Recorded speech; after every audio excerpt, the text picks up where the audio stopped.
Hey guys, so the video might look a little weird on YouTube because Jeff's an idiot and forgot to record. Maybe because I have other things on my mind and I forgot to hit record. Yeah, I'll take that one. Yeah, you can take that one. He forgot to record. So There's no excuse. This is the backup. So enjoy this episode. Enjoy how this looks visually because you're not going to see this visual during the episode. It's going to look a little... But it gets a little nutty, so buckle up, hang in there, have a cup of coffee, and do whatever you do and enjoy. Yay Networks. Hey guys, episode 12 here.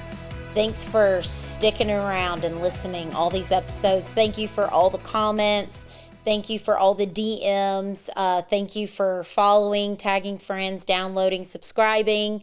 I really appreciate it. Actually, we both really appreciate it. Thanks for including me. I appreciate that as well. I know, I always forget. Actually, it's so funny.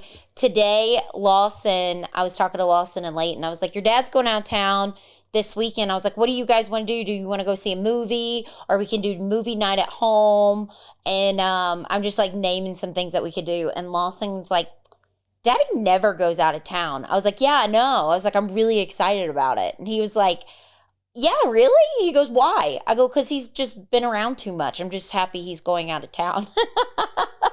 Sometimes absence makes the heart grow fonder. Yeah. I nailed it. It's almost. Just so funny. And Lawson, he was just like, was laughing. Yeah, we've been, our house is like Hotel Colorado. Like we've been having a lot of guests. We're actually doing this podcast. We have some guests in town right now. I'm tired. For the weekend. Another one of my buddies came on Thursday night and spent the night. So just a lot of guests in town. And then I'm going out of town the following weekend to go to Vegas with a couple of my old friends from LA. It's nice to each like timeline of my life, like high school, I got friends, college, I got friends. The first time I moved to Los Angeles, I have friends. And then, the second time I moved there, I have a different group of friends. But I always have like a group of friends for every moment, like big moment of my life, Mm-hmm. You do have a group of friends that you all like stay and talk to. And these are me, I don't ever invite anybody to come stay at my house. What are you talking about? Because I think it's nice, like that we have this room and we are, we're able to like host people and stuff. Jeff, and I don't understand it. When people come in town, he always goes to Costco and buys like all this food and you just like want to cook. And I'm like, what are you doing? Order food. It's so much easier. Let's eat off paper plates and everything it's about respect. It's about this. And you just like cook these big meals for everybody. And I just don't get it. I think it's like where you grew up. Yeah, like me, I'm like, listen, what do you guys want? Like my dad, we are the let's go out to eat type people. We get our food. It's done. I don't have to come back here. I don't have to clean it up. Like Jeff will go when his family comes and buy like steaks or fish or lobster or scallops, wine. What an asshole. And it's things like that. Like me, we're so just opposite. Like me, I'm like, get the paper plates out. Like my friend Lisa was coming over one night and I had happy birthday napkins out and paper plates. And Jeff's like, are you serious right now? People are coming over to dinner. I go, do you think I care if they're mad about happy birthday napkins? Lisa's just like me. Like she'd be happy to get I don't know. Maybe it's plates. the way I grew up. It is. Or maybe it's the way you grew up because I think more people like to host their friends, cook a nice dinner. It's more meaningful than going to a nice place and buying someone dinner. I feel like if you cook it yourself, it's made with more love and it shows like you care a little bit more. No, like me, I'm just like, no, because then I don't know. I think your family, you just like to like sit and talk and have like intimate conversation. Yeah. Like after a little bit, I leave. I like go run and hide somewhere. And my dad is the same exact way. Like, and I think that's why when my dad comes to visit, we get along so well. Because my dad's like, dude, going to the basement. See you later. Peace out. And then he goes and he watches movies and he might come back upstairs and that means like he wants to be social. Or I go upstairs to the bedroom but like Jeff's family wants to like sit around. They want to talk. And I'm like, okay, when is this going to break up? Like when is a good time that I can exit and leave? They don't live here. My family doesn't live here, and especially your family. Friends are one thing. Chris, like my brother was supposed to come Labor Day, and I called him. I was like, I can't handle you right now. I need you to come like a different time. And I told him to cancel his trip because my brother's like, hey, everybody, I'm in town. And it's like his Super Bowl. And he's like a kid. He's like a college kid. He sleeps on the couch. He doesn't help with the kids. He eats all the food. He gets drunk. He doesn't, all his food is in the sink. He doesn't clean up. He listens to this podcast, so he knows I'm talking about him. And I'm like, Payton, make a different time. I'm so stressed out right now because like the kids, it was like school, Lawson was sick, like all this stuff. I was like, I'm not in the mood for you right now. And he was like, is it okay if I come Thanksgiving? I was like, okay, yeah, that'll be fine. I'll be in the mood for you then because it's the holidays. But I'm meaning like when we go Christmas, your family, I was telling Lisa, they're the ones staying with us right now and she's half Italian. Jeff's buddy who's here is full Italian. And we were like cracking up because she was like, Donnie's family is very serious about 7 fishes or something like on Christmas Eve. It's the best. And was talking about that. And she was like if they throw parties, she was like, I can't just fix any meal. Like they're very picky about the food they eat. Oh yeah. And I'm like, what? I guess it's like an Italian thing. The Italian thing for sure is you eat fish before the Christmas Eve. And it's every family, like, because I have a lot of Italian families I grew up with. I don't even eat fish. Oh my God, it's my favorite. What if you're not a fish person? What are they making you? I don't know. I never ran into that problem. Oh, well. That's a good point. I don't know what you do. You eat pasta probably. You probably just have some pasta and you're shunned. We were just, me and Lisa were just laughing about that. And then I was talking about like your family. And I go, my family doesn't do the 7 fishes. No, they don't do the 7 fishes. But I was like, at Christmas, I was like, I think they come over at like 11 o'clock or noon. I go, and they don't leave till like 11 or like midnight. And I go, when I grew up, it was, we stay in our PJs all day. We don't get ready. We don't like put makeup on. We like rest. And like your family, we like rest? It's Christmas. What are you talking about? We don't do it. Like when my parents were married, we don't do anything. We watch Christmas movies all day. We stay in our PJs. And then like your family like gets ready. They actually like. Dude, you grew up in a cave. What are you talking about?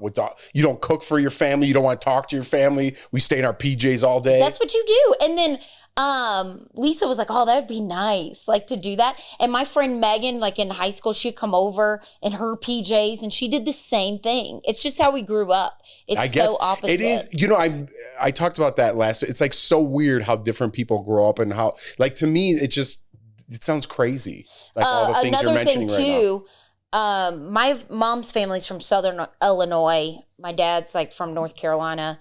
And I grew up in North Carolina, if y'all didn't know. And then, like we always say, like, get your toboggan. That means your hat for us. And Jeff, when we were dating, thought it was so weird. He's like, a toboggan is a sled. I'm like, no, a toboggan's your hat. Yeah, this is when we first started dating. Yeah, so that's what I'm talking about. Things like that. It's so weird to me. I've never heard that in my whole life. Yeah, but toboggan is a hat. Back home, everybody says that. Like, oh, your toboggan's so cute. But now, I know we've had this conversation. Maybe other people haven't heard that. But do you know that a toboggan is a sled? That's what I just said. I said you said it was a sled. I missed it. I don't know. Yeah, you totally missed it. You just passed what I was saying. I have selective listening sometimes. I'm still baffled by like how you grew up. I'm baffled by how you grew up. And then you just eat off paper plates when like your mom comes into town. And like my mom would be like barefoot outside and like you're like, you gotta have your shoes on. I don't know. Like it's so different. It is weird. How about like shoes on the carpet when you go to someone else's house? I'm not a big fan.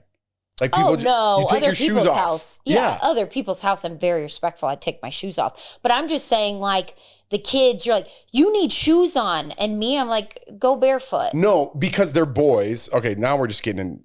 So this episode has nothing to do with anything. We're kind of just bickering. But with boys, okay, they're always riding their bikes. They're always on some sort of skateboard or something, playing football. You have to have shoes on. You can't be barefoot. You're definitely going to get hurt.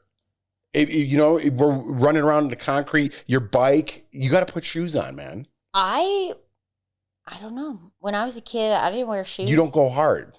I went hard as a kid. I wear my flip-flops all the time. I'm a loyal flip-flop person. Yeah, we know. You had those for how many decades? Because they're gross. It smells like vinegar in here. No, it doesn't. Yes, it does. Okay, well, next time you make scallops, I'm going to tell you how bad it smells. And my At least there's a reason. I'd rather smell vinegar than smell a fishy scallop. I don't understand you and this fish.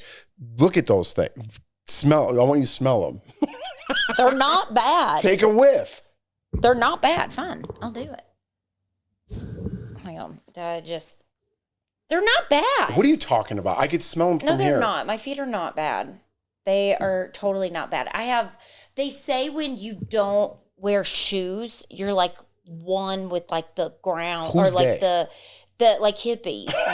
They say like you're like one with the earth. It balances you. I've heard that too, but it's also, But I've been looking into, seriously, I've been starting to look into like all this holistic medicine, not to sound weird, but I don't know, like red dye. You are the one that actually started that, like with Lawson. No, I don't know if that's hippie stuff. I might be wrong. Okay, I might be crazy. It's red dye 40, right? Is that the proper name? I think it is. And I was getting Lawson. The boys loved this Crystal Light. It was hydrating.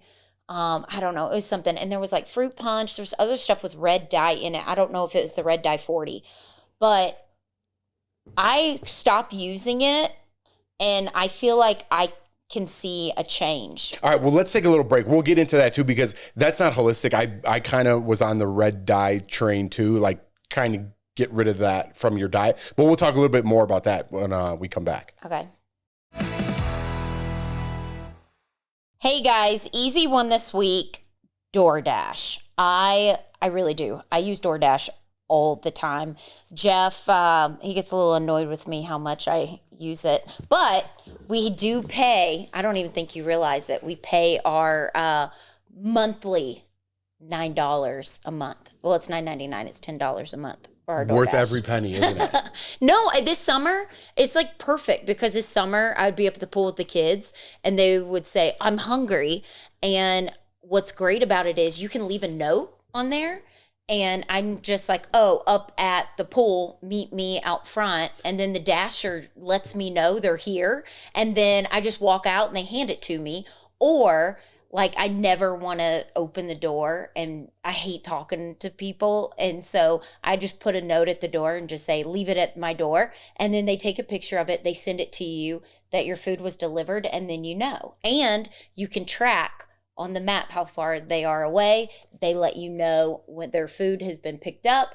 They let you know when it's been dropped off. It's so convenient. And I said this the last time when the boys were sick and you were working, I just DoorDash Walgreens. So I'm guessing you like the convenience of DoorDash. Yes. And over thousands of grocery stores and stores, like you said, to choose from. It's our go-to. You don't have to get in the car and go to a restaurant. The restaurant comes to you. And also, I love to cook, but sometimes when you have guests in town, it gets overwhelming. Click a little DoorDash, boom, dinner's served. Yeah, it's so easy. Get 50% off your first DoorDash order up to a $20 value when you use the code TogetherMess, MESS at checkout. Limited time offer and terms do apply. That's 50% off up to $20, no minimum subtotal, and 0 delivery fees on your first order when you download the DoorDash app in the App Store and enter code TogetherMess. That's MESS. Don't forget, that's TogetherMess for 50% off your first order with DoorDash. I went to the grocery store the other day, and Jeff and I have talked about this, how everything is so expensive. Groceries are so much. I only bought a couple items, and I walked out spending like $150. But here we have Every Plate. If you're hoping to budget your food expenses this fall, try Every Plate. You get more bang for your buck. America's best value meal kit. Every Plate is 25% cheaper than grocery shopping. And Jordan always makes fun of me because she says I always cook the same things, which their delicious meals, and I guess I do fall into a little bit of a rut, but Every Plate provides plenty of delicious variety so you never get stuck in that cooking rut. With 26 tasty and affordable recipes that change every single week, Jordan loves that. That's why she loves Every Plate. It's easy to find something flavorful and satisfying for every meal of the day. Plus, add even more delicious options to your order with up to 22 convenient sides, lunches, snacks for the kids, and desserts for Jordan and more. This is the easiest way to eat affordably. So get $1.49 per meal by going to everyplate.com/podcast and entering the code 49TogetherMess. That's MESS. Get started with Every Plate for just $1.49 per meal by going to everyplate.com/podcast and you enter that code 49TogetherMess, MESS. All right, so we're back, and we were talking a little bit about red dye number 40. I believe that's a proper name. It's not like we do any research on the show or check our facts, but I don't know what's going on with like our kids. We've talked about it in the past that they're always sick, and we didn't know what it was. Is that just natural for kids to be sick all the time? I don't remember being sick that much when I was a kid. But I've been talking to other moms, and I figure out what's happening. But I'm saying, I feel like and like I said, I sound like a conspiracy theorist. I sound crazy. I feel like ever since COVID, everything, those sickness is just weird. Everybody's just sick. I feel like my body's different since I had COVID. I had one of the bad variants. I forgot which. I think I had Delta. You had it in the very beginning, like when you had a quarantine, all that stuff.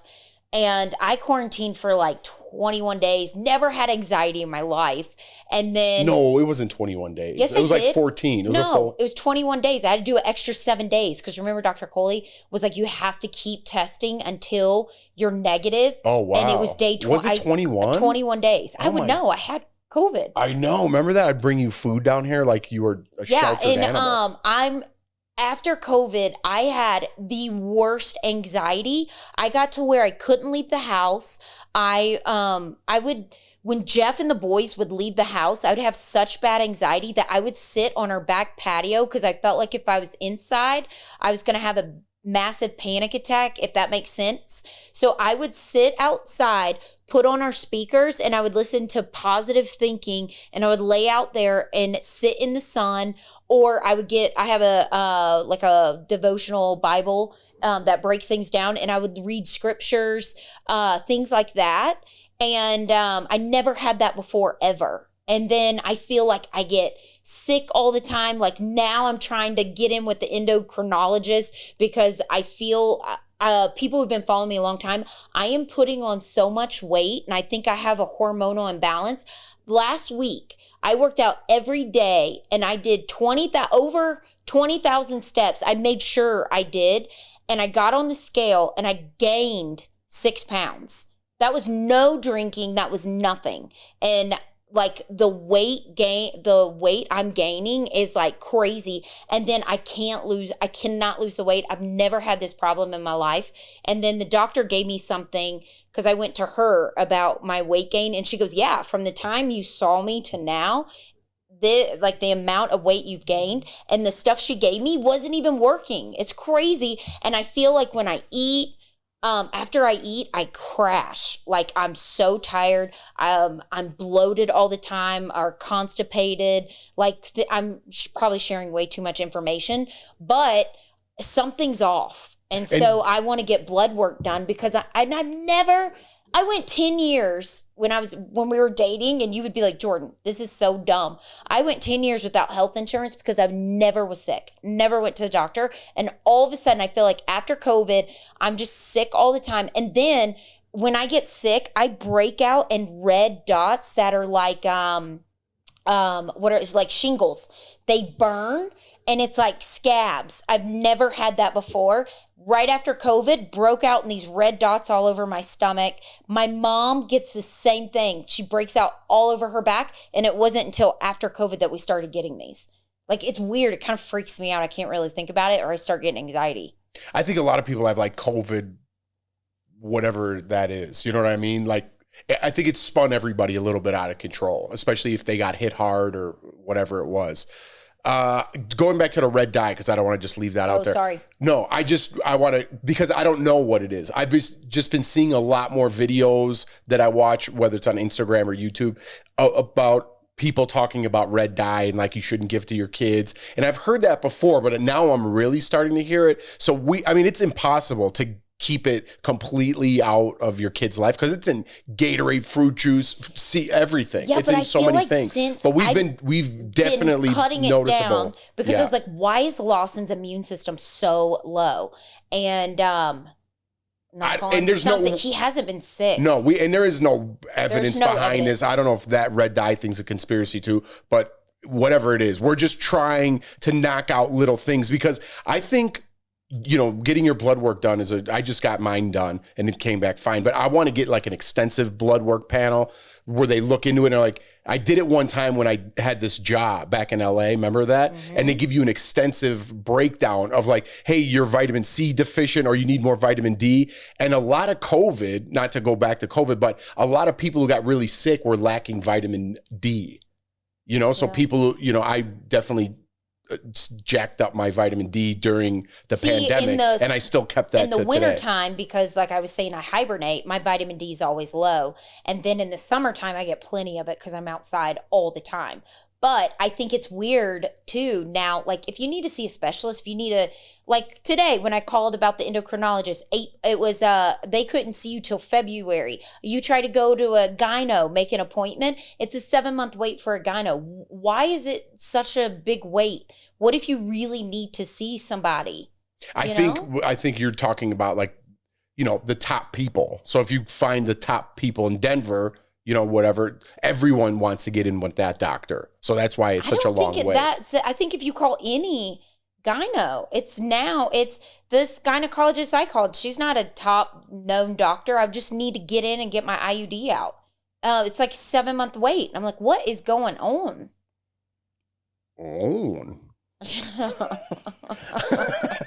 Shut up. I don't know, love. I don't know what's going on. It drives me crazy.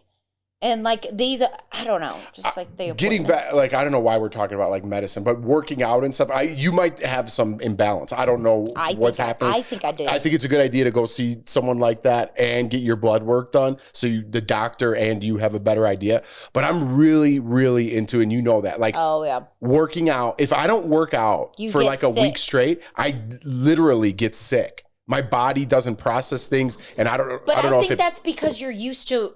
That's all you've done. You've always been that gym person. You've always worked out.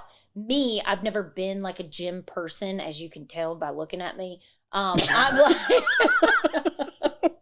yeah, I mean, you can tell just by looking at me. I'm not a gym person. I shouldn't even laugh at that.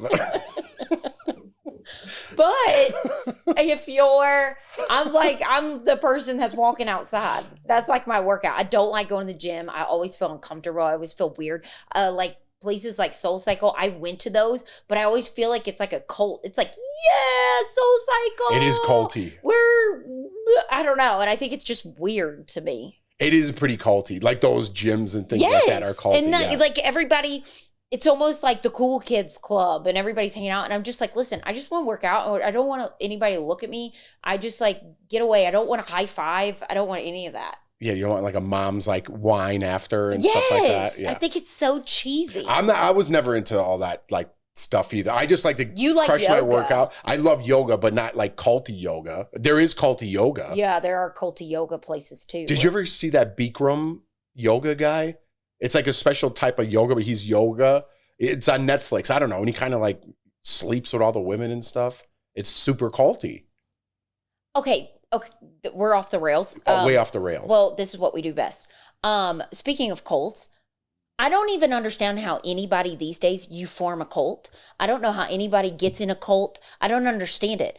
Why not be like, you're full of shit and you are crazy and run? People are weak and no, I didn't mean that like that, but I do mean it like that. They get when you're broken, something weakens inside of you. And I shouldn't say weak as like it's a fault, but something happens internally and you're kind of reaching out for someone. If you never had parents to love you, right? If you were abandoned as a kid, if bad things happen to you, you want that love. It's like human nature to like want to be hugged and be part of something. And I think and I don't want to be specific with any group or anything, but they target weaker people. And if something's broken in you, it's very easy to persuade your mind into thinking that. I know when you're watching it from the outside, you watch a documentary, or how could that person be involved with that? Or why would they drink Kool-Aid? Remember that one? They drank Kool-Aid and waited for the comet to come and they all killed themselves? Yes, we watched that. I know, but it's like, why would you do that? It's because they're such good salesmen that they make you believe in something so much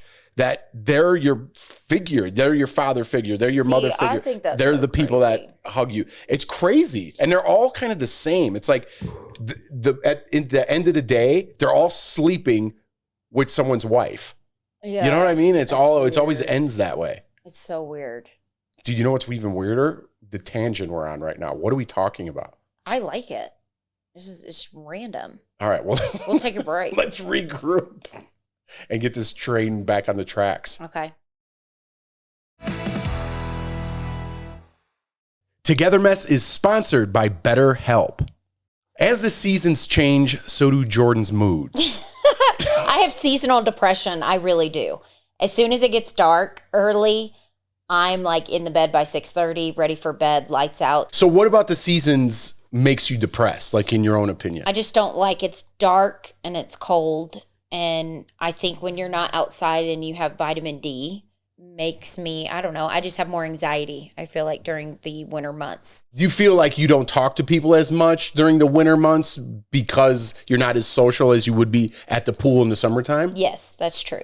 And I think a lot of that has to do with, like I said, when it's dark out and it's cold, I just want to be inside. But if you're like me and you have that, maybe you should start thinking BetterHelp and give that a try, because if you're somebody who is struggling with anxiety or depression, you can do all of this in the comfort of your own home. Yeah, it's totally online, designed to be convenient, flexible, and suited to your schedule. I kind of get what you're saying with the dark hours and things like that, because even I feel more lethargic, and I think talking to someone actually helps. Yes. And all you have to do is fill out a brief questionnaire to get matched with a licensed therapist. And if you feel like it's not a good fit, you can switch therapists at any time. Get a break from your thoughts with BetterHelp. Visit betterhelp.com/togetherness. That's MESS today to get 10% off your first month. That's betterhelp, HELP.com/togetherness. Welcome back to this randomness conversations. We do want to talk about, Jeff and I started watching, I don't know if a lot of you have seen this yet. It's on Netflix. It's called Painkiller. I am so hooked. From the first episode, I was hooked. With Tyler Kitsch, I believe his last name is. And we were talking about, cults and things like that. Tyler Kitsch is the same guy who plays David Koresh in that whole Waco series. Remember that happened down in Texas? Yeah. Uh-huh. So he plays him, and ironically enough, he's in this new Painkiller thing. Mm-hmm. But it's about oxycodone. I'm saying that right? Oxycontin. And I thought that was the same, but don't. I know it is the same. It is the same. But I think that's part of it. We're only one episode in, so maybe we should wait till we're done. But it's about the whole pharmaceutical industry and how it's just disgusting. They knew that these people were going to be addicted to this, and they didn't care. It was all about the family making money. It's sick. And there were so many people, innocent people, that died, that got hooked on it. And they would get these sales reps, these pretty young girls, to go to doctors to get doctors to carry it. Right. It was all calculated. Yes. And it's disgusting when you really look into it. And I don't think the pharmaceutical industry is much different today. Like, again, we're kind of going on conspiracies and things like that with a lot of other things today. We're not mentioning them. But that one in particular, they knew the damage of it. And there's actual heroin in that. Yeah. So like that's how people, they don't understand, like, man, why would that guy do heroin? Or why would that guy go score on the street? It's because they can't afford the drug anymore. And they need that fix. Your body needs that fix. So you go on the street, you score that any way you can because your body needs it. The companies knew what they were doing, and they get fined a certain amount, but whatever it is, just say it's $1 billion, right? They make 10 billion in the process. So they know, and people were dying. too, which is disgusting. People are dying, and I don't know why they're not held more accountable. I understand they do good things for people and medications, and medicine has come a long way, but there's some scumbaggy shit that happens in that industry that the government really doesn't go after, because I feel like a lot of them are in the politicians' pockets. Now we're really going down a rabbit hole here, but that's really how I feel. Yeah. I'm not... And before we go, we can kind of end it on there, like what we were talking about. But if you haven't seen it, like I said, we've seen half. Jeff fell asleep. Half of episode 2, but episode 1 is so good. It sets it up for you, and watch it on Netflix if you haven't. Yeah, and I'm surprised there's not more like outrage, because it's been out for like a month now, but I'm surprised there's not more. No, when it did, I kept seeing people posting on Instagram like, I cannot believe this family. And you know, 72, now I'm really going on a tangent, 70-something%, I don't know the exact number, 70-something% of commercials on television that you watch every day are pharmaceutical ads. That's how much they're buying into. You want to talk about, now it kind of comes full circle, about how you join a cult and get brainwashed. You don't think we're getting a little bit brainwashed by hey, just try this. Just a little shot. You're going to feel like you're floating on air. Yeah. Hey, just take this. Everyone's skipping around and floating in all the commercials. And then the side effects, they just ramble through. And you're like, oh, who cares about that? Look at that guy. I got the same thing as me, and look how happy he is now. It's I can't imagine going through withdrawals with something, how if you really need it, or for instance, like I'll take Xanax, but I only take it as needed. Like a prescription of Xanax can last me 8 months because I only take it as needed. I don't just take it just to take it. And they say people with Xanax, that's why it's hard to get, because people go through those withdrawals with Xanax. Because I watched a Netflix show about that. Yeah. I was listening to Joe Rogan's podcast. He had this guy, Kurt Angle, on. And if you don't know who that is, he used to be a real wrestler. He won the Olympics, and then he went into wrestling, like WWE wrestling. And he broke his neck, and he used to get like shot up. He tells this whole story. If you're into that, listen to Joe Rogan. His name's Kurt Angle. But in a brief, roundup, he was talking about how he used to get like painkiller shots in his neck because he broke his neck, and he wanted to wrestle for the Olympics and in national championships and things like that. And then he started taking painkillers because he had another crack in his neck. Like the toughest guy you could ever imagine, right? Like he broke his neck and he still went out there and performed, whether it was real wrestling or fake wrestling. And he said the hardest thing he ever did in his whole life, by far, was to detox from painkillers, because he took so many every day. And when he came off, he said it was the worst thing ever, that he would never touch one ever again. Wow. That guy's the mentally toughest guy I've ever heard of. Well, and then we'll end this because I know we're going a little long, but when I was 22, I got my breast implants done. And I think it was oxycodone that they prescribed. It was one of those painkillers. I'm not positive. Or I can't think of the other one because I don't know much of the names, but the doctor, I remember him telling my mom, he goes, he only gave me a couple pills, and he was like, only one day she can take it, one day, and then the next day give her extra strength Tylenol and she will be fine. And I remember telling my mom, because it was just burning where the stitches were, like when I would lean up because of the weight of of my breast. I remember telling my mom, like, Mom, just one more, please. I was like, please, I can feel it. It hurts. And my mom was like, absolutely not. She goes, he said one day, that's it. And she wouldn't give them to me. But if it was like maybe a friend, your friend's going to be like, oh, I feel bad. Okay, just take one more. Yeah. I could totally see where you would get addicted because you feel so good.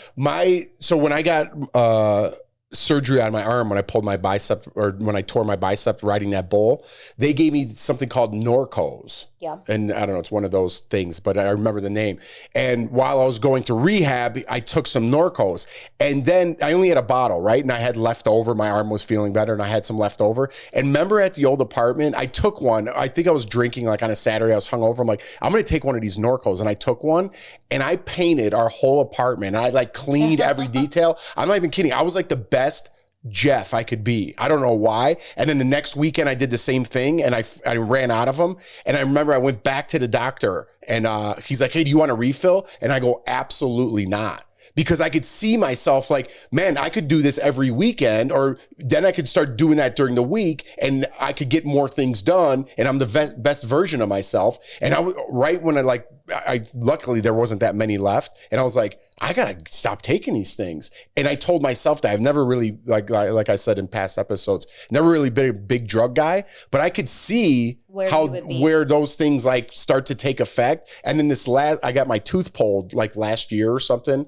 And they gave me something like a hydrocodone or something. Yeah. I took one right after the surgery, and then I took Tylenols the rest of the time. Because I'm like, I've heard too many stories about these things that it's real easy that you get addicted, you know? So luckily I never, again, went down that road, but I was pretty close, you know? Yeah, I mean, like I said, and I think some people have more of an addictive personality. Absolutely. I don't feel like I have an addictive personality. Can you get addicted to diet pills?